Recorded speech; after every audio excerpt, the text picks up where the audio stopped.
me, Ashley, Keller Williams Real Estate. All right, so today I'm gonna review this free guide that I'm gonna put out for sellers. So if you are interested in this, shoot me an email. I'll shoot it over to you for free or drop it by, whichever you'd like. So it's the home selling quick start guide. All right, so these are the I think these are like the 10 steps that you can kind of really start with, and it'll get you in the direction of getting your home on the market and ready to go. So the first step is schedule an appointment with a real estate agent, okay? I mean, they're gonna be able to give you market information and all that stuff. So this consultation is gonna be super helpful. The other thing they're gonna be able to do is to also connect you with, trades, inspectors, whatever you need in order to get your house ready for market, okay? I just want to say before I go on, I'm really putting this together with the sort of intention of you leave the house better than the way you found it. All right. I've just found that houses in this market, my market in Everett and all that stuff, the cream puff houses, the houses that just get gobbled up right away, usually the person that owns the house has put a lot into it. And, you just get a certain feeling when you walk into the home. Okay. So the next thing you're going to want to do is really put together your plan for your new house. So, thinking about where, when, how are you going to do that? Is it going to be, are you going to stay in the state? Are you leaving the state? What are your plans? Kind of coordinating that. Cause it's complicated. There's a lot going on once you move, once you put your house on the market, there's just a lot going on. So the more you can know in advance, the easier it's going to be. The next thing you want to do, this is number 3, is connect with a lender if you're buying your next house, right? You want to sort of start that loan pre-approval process, and you want to really work to identify the best terms for you. So, is it contingent? What's the rate going to be? There's a lot of little factors that you're going to want to have to deal with, and you really want to know, right? So like I said, I always recommend that you reach out to at least 3 lenders. This is going to depend a little bit on, what your plan is for your next house. And what I'll do is I'll leave a link, there'll be a little thing up here to my video about how to pick a lender and the things that you need to know when you're picking your lender. So that'll help you out moving forward. The next thing you want to do is start to declutter. Number 4, declutter. Declutter and begin to pack up most everything, because here's the thing. In most places in the United States, it's a seller's market, and probably once you put your house on the market, it's going to go pretty fast. And, 30 days realistically is not much time if you're working full time.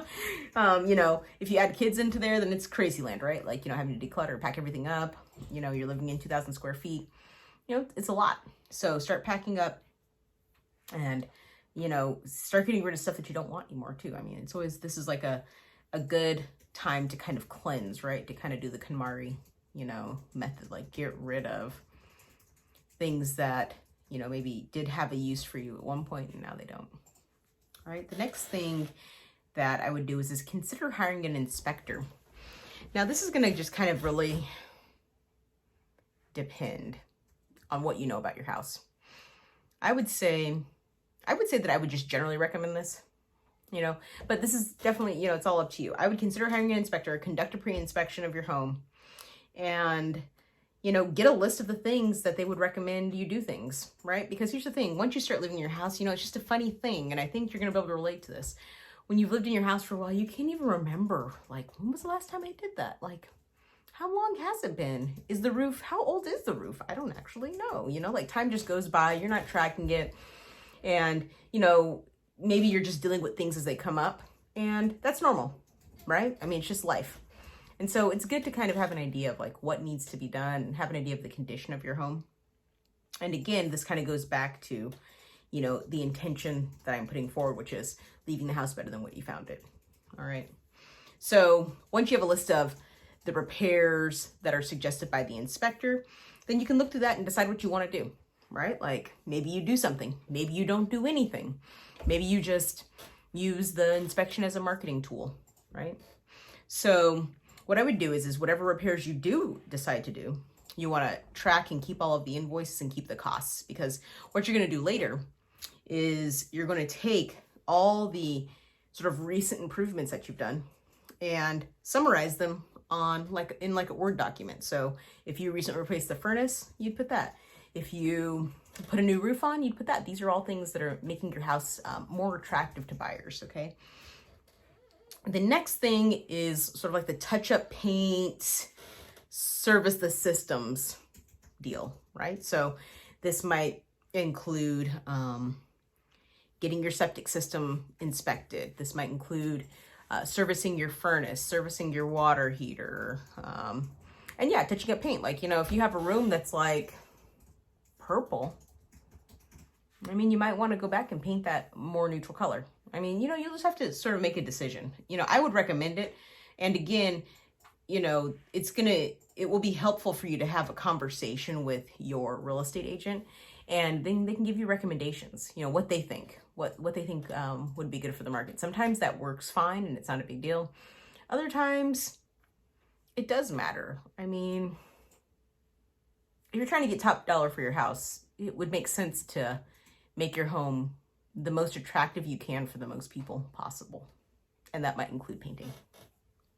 All right, next thing. So now you've decluttered, you've done some repairs, you've done your touch-up paint, your systems, you've written all that down, your systems that you've gone ahead and gotten service and everything. And now we're on number 8. Number 8 is the deep cleaning phase, right? So on this, you could do it yourself, but I would recommend hiring a professional. I mean, like, probably a deep clean is going to be like a full day's worth of work for like 2 or 3 people. Okay. It just sort of depends on what the house is like. So can have a deep clean, hire a professional. You know, don't forget the oven, the microwave, underneath the refrigerator and the windows. Because here's the deal. The last thing you want is a buyer to be walking through your house and open your microwave and see like a sausage exploded in there. I mean, is that the impression you want to leave? I don't think so. I think you want it to seem like this house is amazing. It's immaculate. It's beautiful. It's well taken care of, right? So that's the impression you want to leave the buyer with, okay? So deep clean it, hire a professional, I think 100%. Number 9, meet with your agent and coordinate staging if needed. You know, some people's houses just look like they belong in the parade of homes, okay? And some people, you know, if you move out and it's empty, you may want to consider staging. You know, in my experience, I think the homes where I get the most, let's see if I can explain it. When I take people to tour empty houses, I feel like they don't like them as much. I mean, it's pretty subjective, you know, it's just a feeling. It's just like a sense that I get when they're walking through the home. I mean, it's just, you can just really tell when a staging has just improved the flow and like kind of painted a vision for that buyer about how they could live in the house. Okay. And so definitely coordinating with a stager would be amazing, and getting some staging done if it's needed. And then we're on number 10. So that was number 9. Now we're on number 10. This is like basically the last step. So now you're going to meet with your listing agent. You know, hopefully you've interviewed some folks and you know who you're going to work with. So you're going to meet with your listing agent and coordinate your listing launch. So that may include doing professional photography, videos, 3-dimensional tours, and, you know, all the normal marketing things that go along with the house, right? And to prepare all those materials, right? You know, they don't just appear. So, you know, making all the flyers, the postcards, you know, all the paper materials and everything. Okay. And then the last one, which I didn't, you know, this is like the bonus. Last thing is you get on the market. Boom. Get your home sold. So that's the quick start guide.